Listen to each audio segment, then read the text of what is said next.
कि Indian forces, ना सिर्फ इंडियन आर्मी बल्कि इंडिया की एयरफोर्स और इंडियन नेवी, ये तीनों मिल के म्यूचुअल प्रैक्टिस या म्यूचुअल ट्रेनिंग कर रही हैं, मिलिट्री एक्सरसाइज कर रही हैं पाकिस्तान के बॉर्डर के बिल्कुल करीब। इधर से पाकिस्तान आर्मी, पाकिस्तान फोर्सेस भी हाई अलर्ट हो चुकी हैं। और ये सिर्फ आम खबर इसलिए नहीं है कि आज से एक हफ्ता पहले राजनाथ सिंह, जो कि इंडिया के मिनिस्टर हैं, उन्होंने स्टेटमेंट दी थी कि जैसे 1965 में लाहौर में आई थी इंडियन फोर्सेस, वैसे ही सर क्रीक के रास्ते से कराची में इंडियन फोर्सेस आ सकती हैं अगर पाकिस्तान ने कोई एडवेंचर या मिस एडवेंचर करने की कोशिश की। पहले हमने इंडिया के साथ जंग की, फिर हमने अफगानिस्तान के साथ जंग की, अब फिर हम इंडिया के साथ जंग करने की तैयारी पकड़ रहे हैं। ठीक है, तो ये भी तो कर रहे हैं ना, दोनों साइड से हो रही है, जो भी हो रहा है। लेकिन मैं तो अपनी गवर्नमेंट को कहना चाहूंगा कि भाई खुदारा जंग से दूर रहे। मैं तो इंडिया की गवर्नमेंट को भी दोनों साइड पे कहना चाहूंगा, क्योंकि ये मेरा हक है, मेरा फर्ज है कि मैं अपनी राय दे सकूं कि भाई ना वो जंग की बात करें ना हम करें, लेकिन दोनों साइड से बात की जाए। हमारे मुल्क में इतने बड़े मसाइल है, हमारी गवर्नमेंट को चाहिए वो हल करे, ना के बॉर्डर पे जाके जंगे लड़े।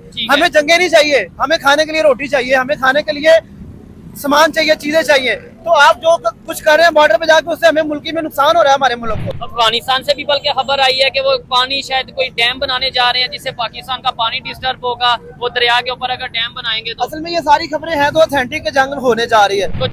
नाज़रीन किराम, पाकिस्तान और भारत के दरमियान मुमकिनात जंग, जिसके खतरात इस वक्त बढ़ते जा रहे हैं, जिसकी पॉसिबिलिटी इस वक्त बढ़ती जा रही है। पाकिस्तान भी अपनी तैयारियां मुकम्मल कर रहा है तो भारत भी इस वक्त नोटम जारी करके अपनी एयर स्पेस बंद करने का ऐलान कर चुका है। इस सब के अंदर पाकिस्तान की नेवी बिलखुसूस इस मरतबा स्पेशली एक्टिवेट हो चुकी है और भारत के इंतजार में बैठी है। दोस्तों, भारत की हुकूमत ने और फौज ने, ट्राई सर्विसेज ने नोटम इशू किया है, नोटिस टू एयरमैन, मतलब कि जी 30 अक्टूबर से 10 नवंबर तक टेंशन्स हो रही हैं पाक अफगान बॉर्डर के ऊपर। तो जनाब इंडिया चाहता है कि पाकिस्तान को मसरूफ रखे, इंगेज करो पाकिस्तान की फौज को, एयरफोर्स को, नेवी को। ये बताओ कि जनाब अलर्ट रहो, पाकिस्तान का खर्चा करवाओ, ये करो वो करो। समझ रहे हैं आप बात? किस चीज का ये नोटम है? क्यों कह रहे हैं कि जनाब अलर्ट करें जी, हो जाए जी। ट्राई सर्विसेज किस चीज की एक्सरसाइजेज हो रही हैं? अभी मई में क्या हुआ है? एक्सरसाइजेज ही तो थी। उससे पहले इंडिया ने जो एक्सरसाइजेज की थी, मुझे तो अगले दिन भी पता चला, 3-4 दिन पहले भी मामला पाकिस्तान इंडिया के खराब थे। जो है वो हमारी हुकूमत ने कुछ चीजें जज की हैं कि there was some build up on Indian side, शोर डाला हुआ था। बहरहाल खैर नहीं हो। अब कहा यह जा रहा है कि जो सैटेलाइट इमेजरी एक्सपर्ट हैं, वो ये समझते हैं कि ये जो स्केल ऑफ ऑपरेशन है इंडिया का, ये एक नॉर्मल नहीं है, ये अनयूजुअल है। भारत ने पाकिस्तान से सटी पश्चिमी सीमा पर एक बड़ा युद्धाभ्यास त्रिशूल शुरू कर दिया है। ये युद्धाभ्यास 30 अक्टूबर से 10 नवंबर तक चलेगा। इस दौरान राजस्थान और गुजरात के बड़े हवाई क्षेत्र में विमानों के उड़ने पर रोक लगा दी गई है। पाकिस्तान ने भी अपने कुछ हवाई मार्गों पर 28-29 अक्टूबर को रोक लगाई है, जो शायद किसी अभ्यास या मिसाइल परीक्षण के लिए हो सकती है। ये दोनों देशों के बीच बढ़ते तनाव का संकेत है, जो ऑपरेशन सिंदूर के बाद भी दिखा गया था। एक वरिष्ठ सैन्य अधिकारी ने बताया कि ये युद्धाभ्यास नियमित है और हर साल कम से कम एक बार ऐसे बड़े संयुक्त अभ्यास किए जाते हैं। लेकिन इस बार का त्रिशूल अभ्यास बहुत बड़े पैमाने पर और जटिल है। इसमें कई तरह के आक्रामक और रक्षात्मक संयुक्त सैन्य अभ्यास किए जाएंगे। यह अभ्यास ऐसे समय में हो रहा है जब रक्षा मंत्री राजनाथ सिंह ने पाकिस्तान को कच्छ के रण के पास सर क्रीक क्षेत्र में सैन्य निर्माण को लेकर चेतावनी दी थी। उन्होंने कहा था कि अगर पाकिस्तान सर क्रीक सेक्टर में कुछ भी करने की हिम्मत करता है तो जवाब इतना जोरदार होगा कि इतिहास और भूगोल दोनों बदल जाएंगे। बहुत बड़ी खबर सामने आई है कि इंडियन फोर्सेस, ना सिर्फ इंडियन आर्मी बल्कि इंडिया की एयरफोर्स और इंडियन नेवी, ये तीनों मिल के म्यूचुअल प्रैक्टिस या म्यूचुअल ट्रेनिंग कर रही हैं, मिलिट्री एक्सरसाइज कर रही हैं पाकिस्तान के बॉर्डर के बिल्कुल करीब, सर क्रीक के एरिया पे, जो कि गुजरात के साइड पे लगता है और वहां से कराची के साइड पे लगता है। इधर से पाकिस्तान आर्मी, पाकिस्तान फोर्सेस भी हाई अलर्ट हो चुकी हैं। और ये सिर्फ आम खबर इसलिए नहीं है कि आज से एक हफ्ता पहले राजनाथ सिंह, जो कि इंडिया के मिनिस्टर हैं, उन्होंने स्टेटमेंट दी थी कि जैसे 1965 में लाहौर में आई थी इंडियन फोर्सेस, वैसे ही सर क्रीक के रास्ते से कराची में इंडियन फोर्सेस आ सकती हैं अगर पाकिस्तान ने कोई एडवेंचर या मिस एडवेंचर करने की कोशिश की।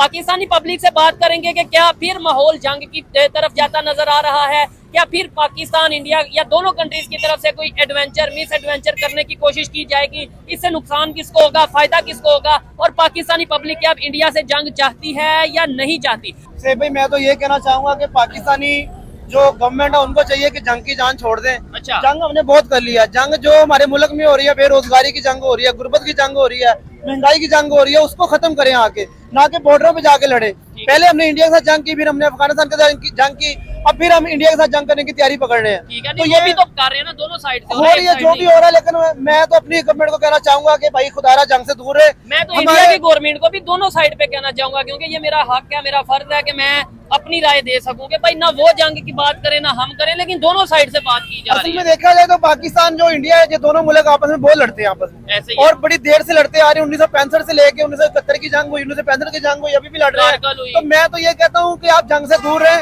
हमारे मुल्क में इतने बड़े मसाइल हैं, हमारी गवर्नमेंट को चाहिए वो हल करे, ना कि बॉर्डर पे जाके जंगे लड़े। ठीक है। हमें जंगे नहीं चाहिए, हमें खाने के लिए रोटी चाहिए, हमें खाने के लिए सामान चाहिए, चीजें चाहिए। तो आप जो कुछ कर रहे हैं बॉर्डर पे जाके, उससे हमें मुल्की में नुकसान हो रहा है, हमारे मुल्क को। नहीं, लेकिन अगर कोई अटैक करने की कोशिश करता है पाकिस्तान पे, नो डाउट उससे फिर जवाबी कार्रवाई तो होगी। हाँ, पहल करना बिल्कुल गलत है, लेकिन जो अटैक करेगा कोई भी कंट्री, अफगानिस्तान हो, इंडिया हो या दुनिया का कोई भी कंट्री हो, उसे तो फिर जवाब देना हमारी फोर्सेस। सर, डिप्लोमेटिक जो रिलेशन होते हैं उसको बेहतर करना चाहिए ना। हाँ। आप अपने आसपास के लोगों से रिलेशन बेहतर करें अपने। क्या आप देख आज लें। जो जंग लड़ रहे हैं, कल हमारे आगे हाथ बढ़ाए दोस्ती का, हम अस्सलाम ले उनके साथ जाके, तो हम कभी अफगानिस्तान के लड़ रहे हैं, कभी इंडिया के साथ लड़ रहे हैं, तो अभी एक चाइना बचा हुआ है। ठीक तो है। मैं तो कहता हूँ इसको भी साथ मिल जाओ, ताकि पता चले हमारी किसी के साथ नहीं बनती, हम लड़ने में बड़े माहिर हैं। ठीक है।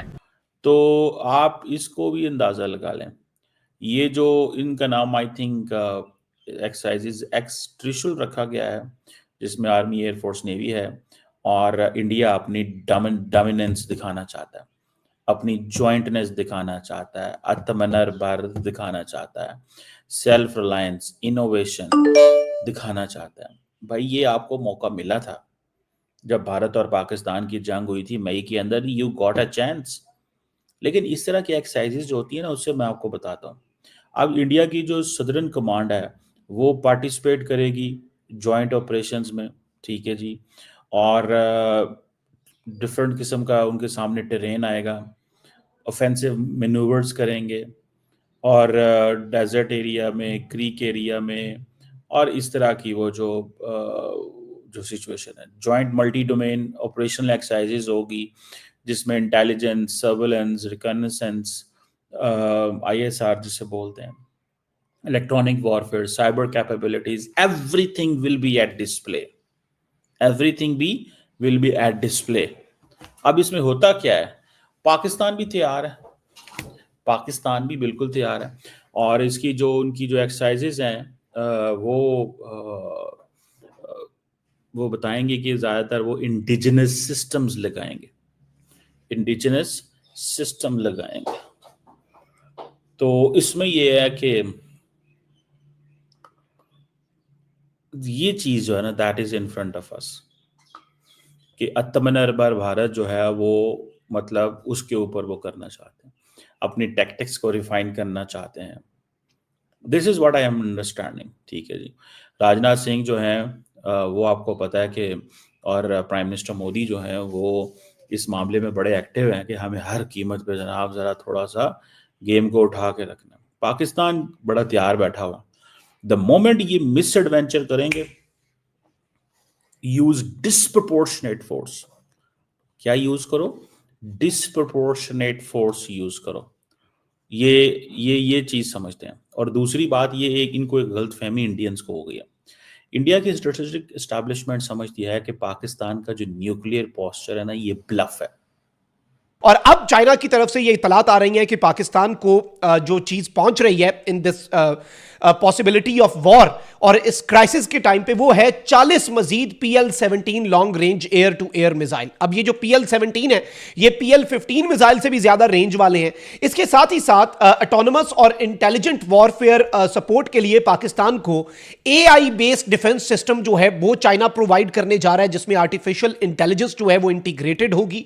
इसके साथ ही साथ इलेक्ट्रॉनिक वॉरफेयर और साइबर डिफेंस टेक्नोलॉजी में पाकिस्तान की डिजिटल और कम्युनिकेशन स्ट्रैटेजी को और सिक्योरिटी को बेहतर बनाने के लिए चाइना जो है वो इलेक्ट्रॉनिक वॉरफेयर और साइबर डिफेंस में पाकिस्तान को कुछ मजीद इंतहाई कटिंग एज टेक्नोलॉजी वाले इक्विपमेंट देने जा रहा है। फिर वर्चुअल वॉरफेयर जिसमें सिमुलेशन और ट्रेनिंग सिस्टम्स होते हैं, वो भी चाइना पाकिस्तान को प्रोवाइड कर रहा है, जिसमें पाकिस्तान की रेडीनेस जो है इन फ्यूचर डिजिटल कॉन्फ्लिक्ट्स में है, पाकिस्तान की जो तैयारी है वो बहुत ऊपर होगी। यानी पाकिस्तान जो है वो मल्टी डोमेन इंडिया के साथ लड़ने के लिए तैयार है। अब इससे होगा क्या रीजनल बैलेंस के अंदर, या फिर if we specifically talk it in the context of India, एक तो major shift in air power. Pakistan air force जो है वो मजीद एडवांस हो जाती है और स्टेल्थ कैपेबल हो जाती है, रेडार एवेडिंग कैपेबिलिटीज के साथ हमारे तैयारे भारत के अंदर घुस सकते हैं। फिर इंडिया की एयर सुपीरियोरिटी में राफेल, तेजस और SU-30 वो ऑलरेडी पाकिस्तान ने गिरा दिए, लेकिन they will be even more outmatched. उसके बाद तो मुकाबला ही नहीं रहेगा। फिर पाकिस्तान जो है वो स्ट्रॉन्गर डिफेंसिव और ऑफेंसिव एज हासिल कर जाएगा। इससे वो ये कि पाकिस्तान अपना दिफा भी मजबूत कर लेगा और कुछ ऐसे हथियार चीन देने जा रहा है जिससे पाकिस्तान ऑफेंसिव में भी अपना एक एज हासिल कर लेगा कि अगर हमने तुन के मारना है, एक चीज तो होती है ना दिफा, दूसरा होता है कि घुस के मारना, उसमें भी पाकिस्तान एज हासिल करने जा रहा है। फिर इसके साथ साथ इंडिया के डिफेंस सर्कल्स के अंदर नाज़रीन कराम इस वक्त जो इंडिया अपनी मिलिट्री डोमिनेंस लूज कर रहा है उसका कंसर्न भी है, और ट्रेडिशनल बैटल से पाकिस्तान जो है वो साइबर और AI ड्रिवन वर्चुअल वॉरफेयर की तरफ जो पाकिस्तान शिफ्ट करने जा रहा है, this is going to be one of the biggest surprises for India. और इसके साथ ही साथ आप ये देखें कि पाकिस्तान के ज्वाइंट चीफ जो है जनरल साहिर शमशाद मिर्जा, वो बांग्लादेश पहुंचे हैं, मोहम्मद यूनुस के साथ उनकी मुलाकात हुई है, वहां के air chief, army chief, navy chief के साथ वो मुलाकातें कर रहे हैं, वहां के नेशनल सिक्योरिटी एडवाइजर के साथ मुलाकातें कर रहे हैं। इंडियन मीडिया कह रहा है कि जनरल साहिर शमशाद मिर्जा को इंडिया के बॉर्डर का दौरा करवाया गया है, उन्हें चिकन्स नेक जो है उसके करीब जो एयर बेस है वो दिखाया गया है, और पाकिस्तान पहले ही कह चुका है कि इस दफा हम ईस्टर्न साइड से घुसकर ठोकेंगे, घुसकर मारेंगे। तो ये इन्हें जेहन में रखना चाहिए कि एक तरफ तो इन्हें तालिबानी रिजीम ही मिली, दूसरा महाज खोलने के लिए जो 10 मिनट भी नहीं टिक सकती, जिनके पास ना वो एक प्रॉपर मिलिट्री तो नहीं है ना ही वो एक प्रॉपर मुल्क है, ना उनके पास कोई एयर डिफेंस है, ना उनके पास कोई एयर फोर्स है, ना उनके पास कोई टेक्नोलॉजी है, उनके पास सिर्फ नॉन स्टेट एक्टर्स हैं, वो सिर्फ बॉर्डर के ऊपर झड़पें कर सकते हैं, ठीक है। लेकिन on the other hand if we see, तो चाइना जो है वो अरुणाचल और लद्दाख वाला मामला खोल सकता है। 2 फ्रंट हो गए जी, पाकिस्तान और चाइना। फिर बांग्लादेश वाला फ्रंट अगर खुल गया तो this will be a full fledge 3 front war. Bharat ने पाकिस्तान से सटी पश्चिमी सीमा पर त्रिशूल नाम का एक बड़ा युद्धाभ्यास शुरू किया है। ये युद्धाभ्यास 30 अक्टूबर से 10 नवंबर तक चलेगा। इस दौरान राजस्थान और गुजरात के बड़े हवाई क्षेत्र में विमानों के उड़ने पर रोक लगा दी गई है। इस त्रिशूल अभ्यास में भारतीय सेना, नौसेना और वायुसेना मिलकर काम करेंगी। सेना ने 20,000 से ज्यादा सैनिक, टैंक, तोपें, मिसाइलें और हेलीकॉप्टर तैनात किए हैं। वायुसेना महागुजरात नाम से हाई टेम्पो ऑपरेशन चलाएगी। इसमें राफेल और सुखोई 30 MKI जैसे लड़ाकू विमान, विशेष विमान, helicopter, drone, remotely piloted aircraft और हवाई ईंधन भरने वाले विमान, IL-78 तथा हवाई निगरानी विमान, airborne early warning and control aircraft शामिल होंगे। ये सभी विमान कई हवाई अड्डों से उड़ान भरेंगे।